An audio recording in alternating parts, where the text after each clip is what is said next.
Këto pamje nuk janë nxjerrë nga ndonjë film, por I përkasin realitetit të shkollës 9-vjeçare në fshatin Shkret të Krujës. Tavani që vetëm emrin ka të tillë, çdo gjë që bie jashtë si shi ashtu edhe bor e fut me bujari brenda në klasë. Kur bie bor shimë, kemi ndarë frikë si shimë tavani.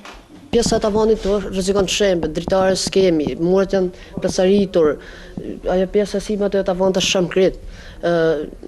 Kur bie shiu hy brenda.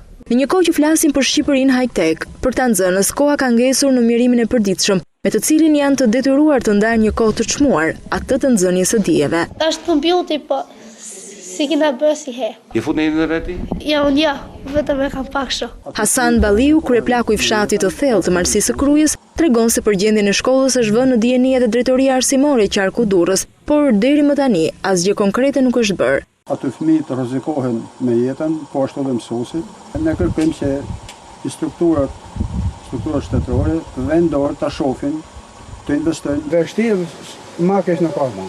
Shkolla 9-vjeçare e bashkuar e fshatit Shkret ka degraduar në vijimësi prej pothuajse një dekade, ku mos ndërhyrja nga mungesa e fondeve po çon deri në rrezikimin e jetës së këtyre fëmijëve.